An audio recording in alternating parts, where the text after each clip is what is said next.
Just feel like having a chat, not really about anything in particular, but I guess a couple of situations that are out on the world stage at the moment that I'm mulling over all the time these days. You know, and the first one is Johnny Depp and Amber Heard, and I wonder things like how much stock should anybody at all put into diagnoses that were thrown around in the court case toward Amber Heard. Both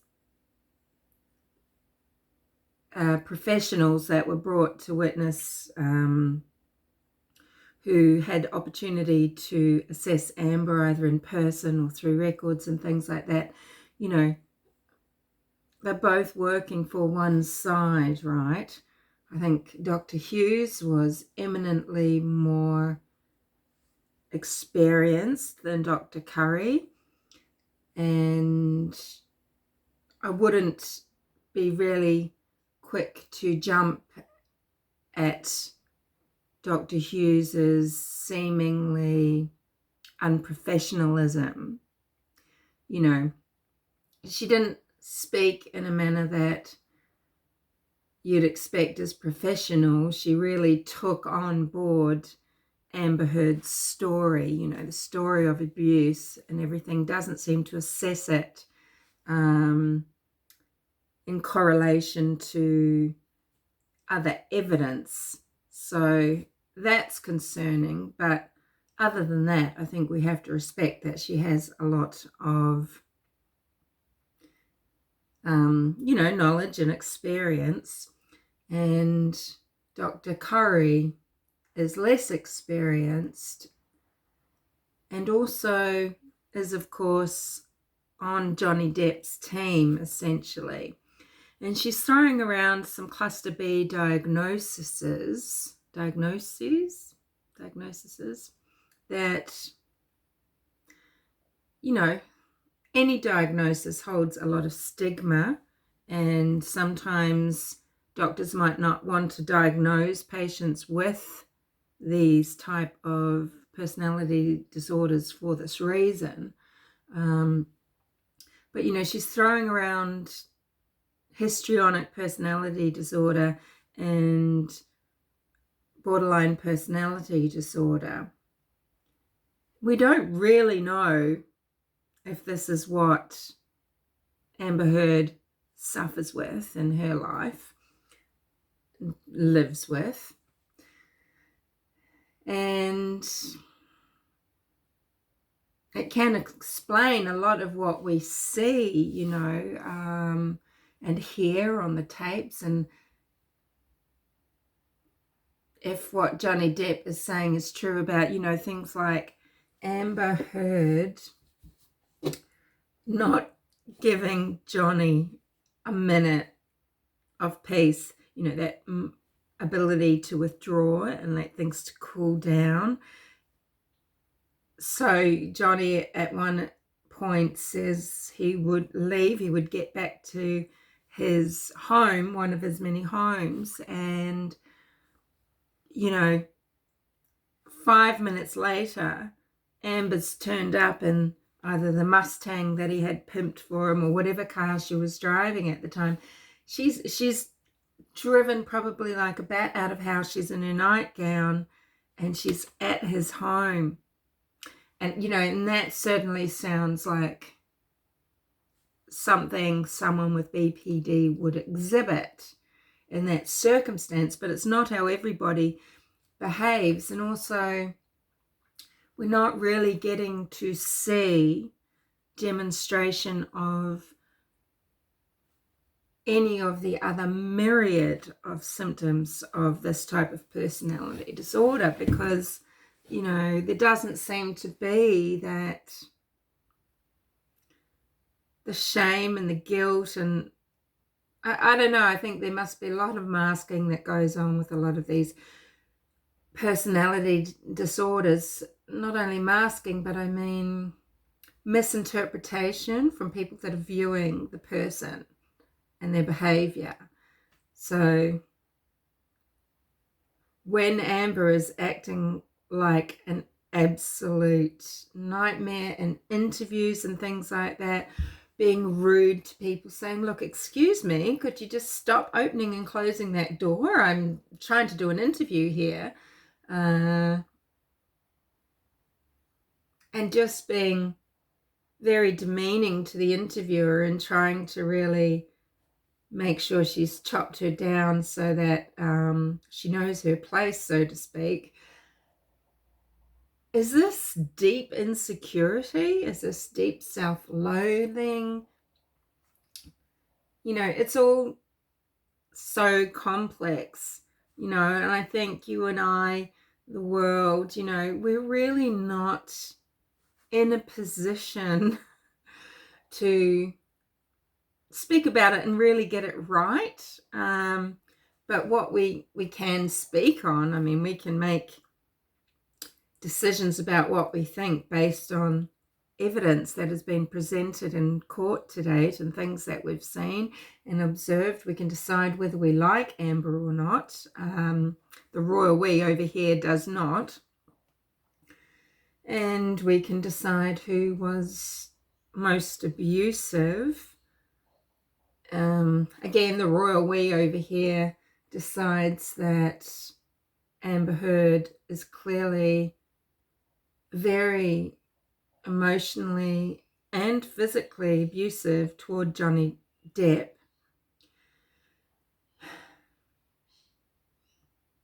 And I would probably believe, even though he's had 4 decades of alcohol and other drug use, misuse disorders, you know, addictions, I would go so far as just to say my opinion would be that Amber Heard did induce in Johnny another severe bout of misuse and overuse,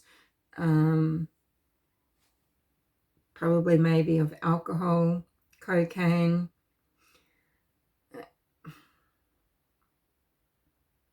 And he's probably tried to stop several times throughout the course of their relationship, and it's probably very hard for someone that has always muted their pain and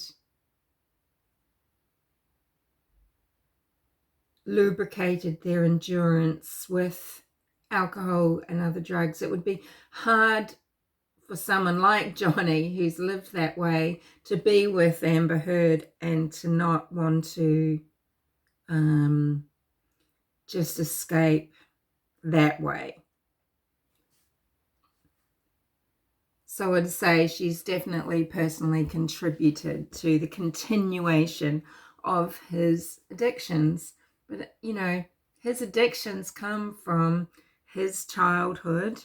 He had a very difficult childhood, then made a lot of money, and has lived in, you know, a way that is very indulgent and escapist. Is that a word?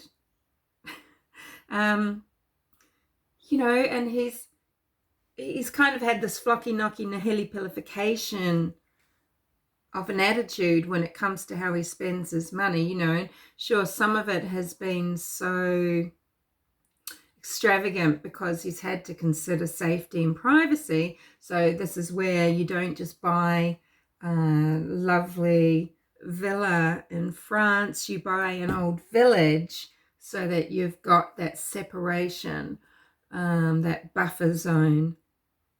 And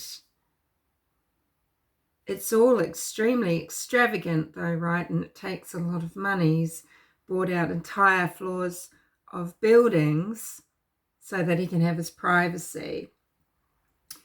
And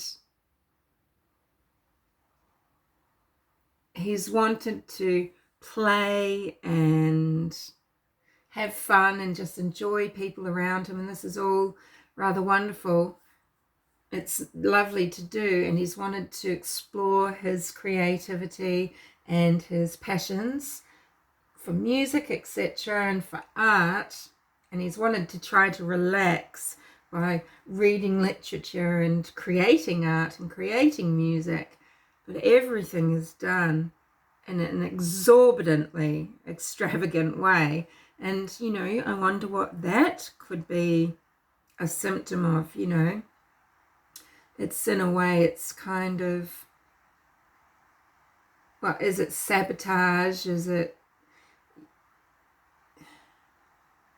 part of addictive behavior? Is it part of PTSD, you know, his trauma from his childhood? It could very well be. But I do have great concern for people in the world living with particularly cluster B personality types, and the stigma that Amber Heard is, you know, basically excreting all over them, because they are so complex, and the way that the differentials work and the comorbidities work and how they work within each individual person, you know, I would be completely different with those diagnoses than Amber, than someone else, than someone else. And not everyone's going to act the same, and not everybody is unaware and unapologetic or is downright nasty. They might be just as dangerous towards other people in their life, or they might be really dangerous towards only themselves mostly, you know. But I think we need to be careful about stigmatizing even more these very serious and often misunderstood diagnoses. I can't talk sometimes, can I? Because there are people in everyone's life, you know, it might be people at your workplace, could be people in your family, it could be people you're trying to have a relationship with, it could be people that you're trying to have a professional encounter with on a daily basis that you really struggle sometimes to understand. And not everyone's the same. And I feel strongly that we shouldn't just take Dr. Curry's word for it, that Amber has those two specific diagnoses. Maybe she's got one, maybe she's got t'other.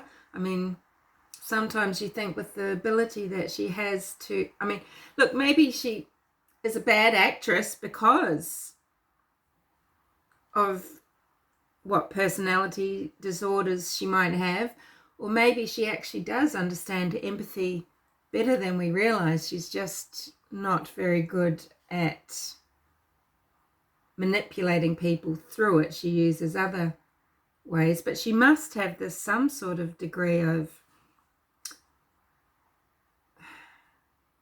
what am I trying to say? Is it only just when she's calm, for example, calm, reasonably happy, satisfied, feeling safe, that she has this quietness within her that allows her to interact in a way with people that give off this feeling toward her of like this false sense of security with her, because she, you know, how real are these qualities? Why do they disappear when she gets upset? How do these work within her, you know? Are they just not real at all because she's using devices that she has, because she does have an understanding of empathy and interaction and all of these things? Well, you know, and she's just able to use things to her advantage at certain times, and then anyway, I don't know. I find it very, very sad.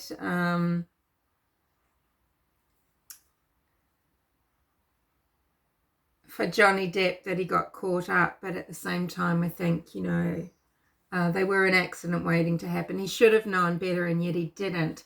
And maybe people were really warning him off, but maybe there's just too many enablers in Johnny Depp's life, or maybe he just does what he wants, and he's had to pay for it really big time.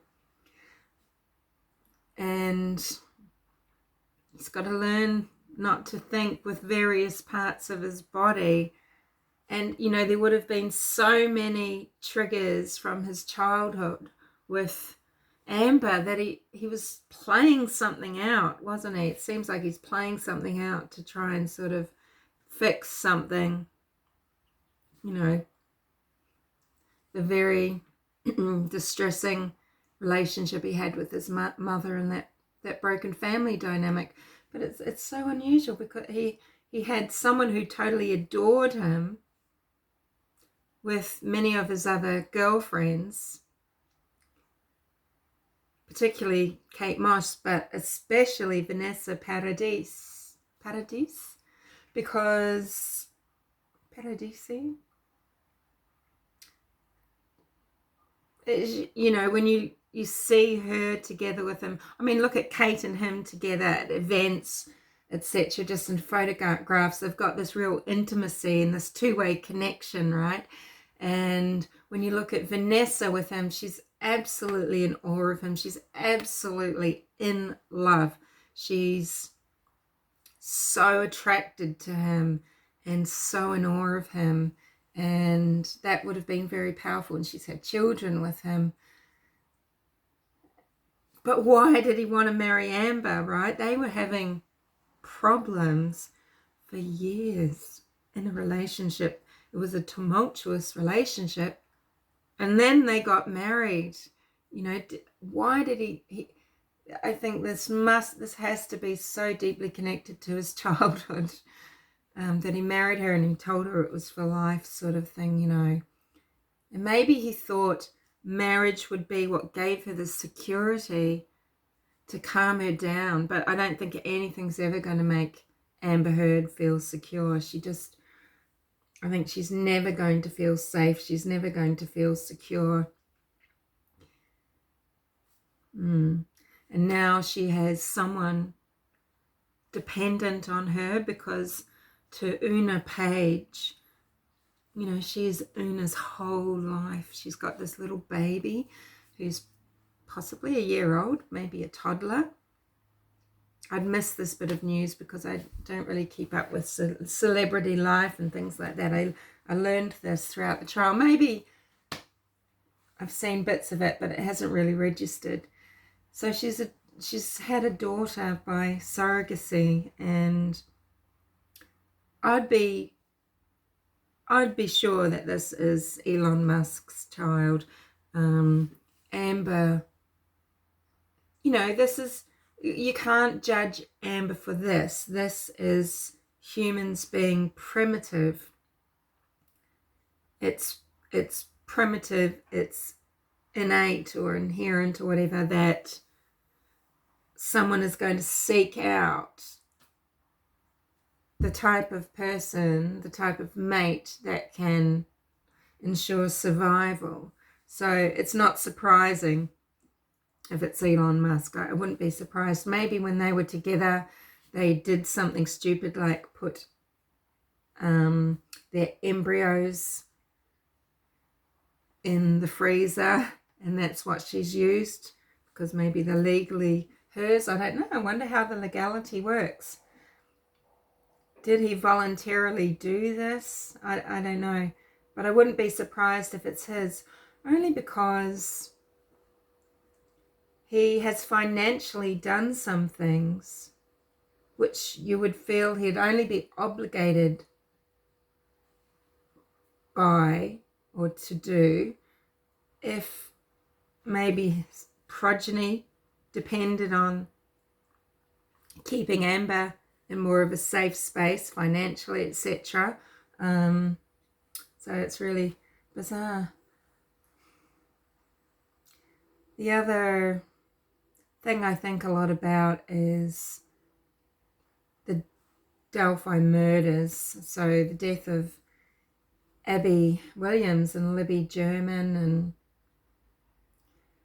it's just so many things that can be confusing about this, you know. I mean, it is curious. Why didn't anyone go to Anna's house? Did it just not cross their mind that the kids might try to go from that north end of the bridge to Anna Williams' house, less than a kilometre away from the bridge? You'd just check there anyway, so that doesn't make sense. So what could be a reason that they didn't go there? I mean, they hadn't gotten hold of Anna Williams until after the police were involved, I believe. Again, totally disrespectful and weird. Maybe they just couldn't get hold, but not only would you just go to the house first, someone be dispatched there, you would call and call and call and call and call. But what reason might there be that they didn't go to the Williams house? Could it be because, well, the girls started at the Williams house, so it was presumed they wouldn't go back there? But it's funny because they went to the bridge before checking for pings. They were checking for pings at the bridge with the phone provider to Libby's phone. And I guess they might have done that because of the Snapchat photo, but if the Snapchat photo is fraudulent, yeah, it's just everything that you can find wrong with the case in terms of where were the girls dropped off, at what time, when were they at the bridge, why didn't anyone see them, why do we get so many funny stories from Kelsi? You know, it just starts involving so many people on both of the girls' sides, which you just can't seem to reconcile with regular people, you know. And maybe we're not talking about regular people because both families have so much dysfunction in them, but it just still doesn't ring right. There would have to be such a powerful reason for everybody just to somehow, by osmosis nearly, decide to go along with a specific story, and that is, you know, Kelsi taking the girls and dropping them off at a certain spot after a particular type of mourning at home at the Patty residence, right?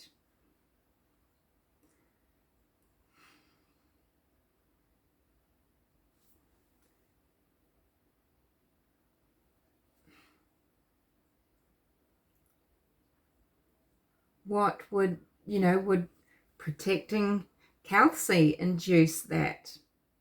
Well, it would have to be something pretty heinous, not just, oh shit, you know, an accident happened, or I stormed off and I left them there because they wanted to meet a boy, and I left them there and now they're dead. You know, it entails making up this big lie that they waited overnight and just pretended that nothing was wrong, and then carried on with the farce of saying that the girls went to the bridge on the Monday. But it means so much collusion right from the start. You know, what if something happened at the bridge? What if the girls did go geocaching as the eye of... I've linked him before, you'll just have to go through my community page. The eye of I can't remember the word because I don't know what it means yet. I haven't looked it up. Apathy? I don't know. You know, what if, you know, Kelsi took Libby and Abby geocaching on Sunday and something terrible happened there, but she went home and lied to the Patties and said, well, I've dropped Abby and Libby off at Anna's house, and then Anna's not the wiser. But can we make that work somehow? And then it's only later that they've had to make up this big whole story that the girls hadn't been missing from the night before because it's just so negligent and they want to protect Kelsi. I mean, there's so many things that you have to play around with to make it work, and it's just not so neat and tidy. You know, we have to accept that sometimes Kelsi's going to misspeak. If you go back and listen to earlier things, you're probably getting the most truthful statement. Look, Kelsi gives a lot of reasons to believe that she was intensely jealous of the friendship that was developing, a close friendship, rather than having a group of friends. You know, there's sometimes times in your life when you do develop these more intense, just one-on-one relationships. They're the sort of the core relationship, even though you might still have a lot of friends, right?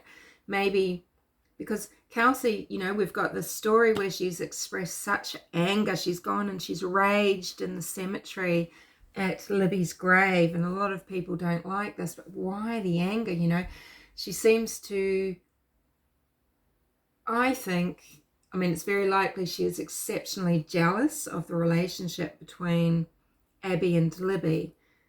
She had promised Libby, and she says Libby had promised back to her that they would just only ever go geocaching together. The trouble is, the right follow-up questions are never asked. Oh, was that just because of safety, because it was a special activity that you wanted to keep just between the two? You know, there's never these follow-up questions, and it's so frustrating in the interviews that the right follow-up questions aren't asked to pretty much everybody, right? So I know a lot of you, if you've seen any of the interviews with Anna, Becky, Mike, Kelsi particularly, the lack of following a thread and, you know, asking follow-up, it can make you want to tear your hair out. It's so frustrating. There's so many missed opportunities for clarity. And they just don't happen. So, you know, we're threading things together all the time.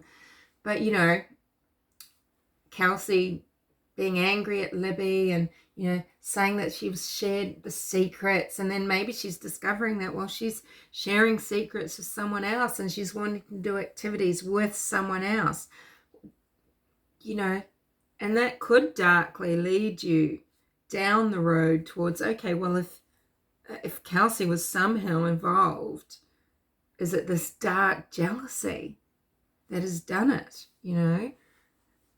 Libby wanted to have more of a relationship with her mother, and was Kelsi disappointed and put out that Libby was growing into her own independent person with her own desires for her own relationships with her mother, you know, with core friends and things like that.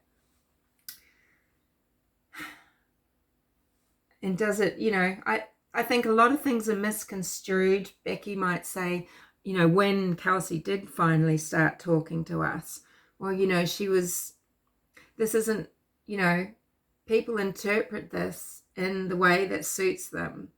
They interpret that as, well, Kelsi was withholding, she was being purposefully manipulative and quiet, she was being misleading, all of these things, right? But it might just mean, you know, she was in shock. She just got through, you know, from the girls' deaths, they had to be, you know, autopsied, and they had to go through. So she was interrogated several times, and she was very distressed, and yeah, maybe she wasn't really able to talk very well. She wasn't very forthcoming. This could have been trauma, you know.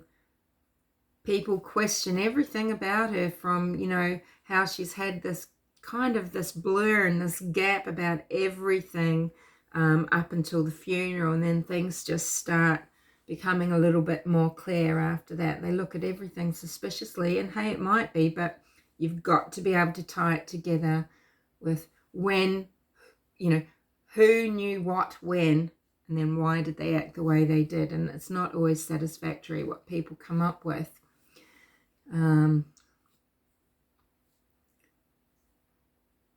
you know, they rage about Kelsi having Liberty's phone, possibly. How else was she accessing Kelsi having Liberty's phone? How was she accessing Libby's social media? But, you know, this was because she had Libby's iPad, right?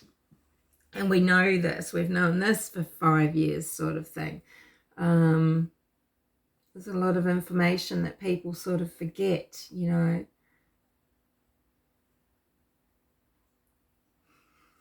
So there's so many, you know, these new theories coming out.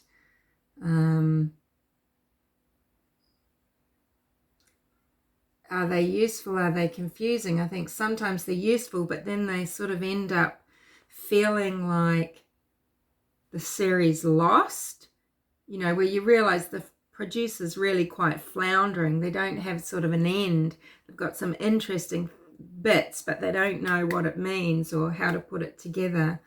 But it's interesting and it's intriguing, but I don't think anything justifies vitriol and hate going towards, you know, people that, yeah, they might have made some serious mistakes and maybe, hey, they are involved, but I think we need to realize the